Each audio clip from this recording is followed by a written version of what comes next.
Hello, my name is Clintan Caldwell, and I'm doing my report on the history of the Marine Corps base Camp Lejeune. It is located in North Carolina. The reason why I wanted to do this subject, it's important to me because I was stationed there for 4 years of my military career, and I always loved the history that surrounded the base and the Marine Corps itself.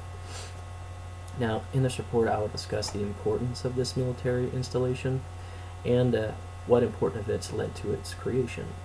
I'll also discuss why North Carolina was chosen for this site and why the Marines were chosen to inherit this base as their own, as it had a specific and strategic location on the East Coast. Now, to give a little bit of the history and background of the Marine Corps, it's one of the several armed services of the United States Armed Forces, and it was established in 1775 by the Continental Congress and reestablished in 1798, which had about a total of 83 officers and enlisted men at the time. The Marine Corps evolved into the 20th century as a distinctive branch of military, a force of readiness that had over 200,000 personnel as an amphibious assault group. Now, although the Marines are under the direct control of the Secretary of the Navy, they are still a separate force because they have their own specific roles and missions.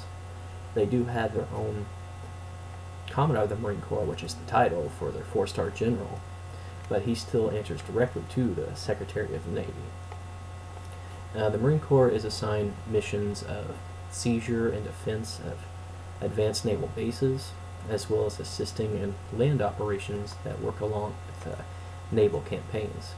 They serve as security for the Navy ships and shoreline stations, but they are primarily responsible for the development of amphibious wartime doctrines, tactics, and techniques, and the employed equipment of the landing forces of the United States Armed Forces. Following the years after World War I, the United States began increasing their military preparedness and national defense.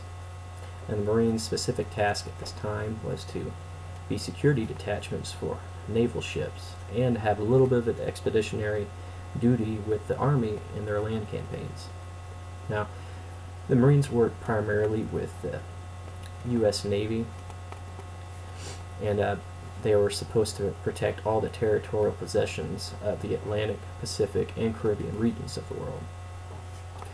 During the time of World War II, the amphibious warfare tactics were very important at this time. It was because the Marines were especially trained for these missions. That way they could establish foothold bases, and that way it could support naval and land campaigns. Japan at this time, after their attack on Pearl Harbor, they were considered a major threat in the Pacific, and they controlled many islands. These islands were heavily guarded with dug-in bunkers, of which amphibious assault was really only the best option at the time. The Navy worked directly with the Marines at this time because they were a force of readiness on the West Coast that could be deployed at a moment's notice. Now, although the Marines didn't have a base on the East Coast during this time, especially at the very beginning, the Navy did make a lot of recommendations as to have a similar force on the East Coast. That way they could protect the Caribbean and Atlantic regions of the world. Now, in the peacetime between World War I and World War II, after the United States was increasing their military preparedness, a site was finally selected to house a military installation on the East Coast.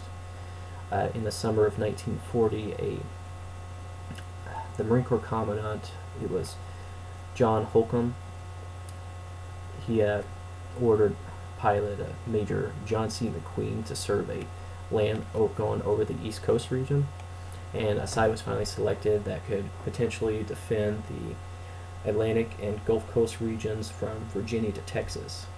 They chose a site in southern North Carolina that had about 14 miles of undeveloped beach along with an inlet bay. And this site was ideal for a construction of a military facility because it had housed enough land to have military operations and move large pieces of equipment. Now, the Marines were specifically chosen for this site because they could be deployed at a moment's notice, and they really needed them at the time on the East Coast. That way they could protect the Atlantic and Caribbean regions of the world.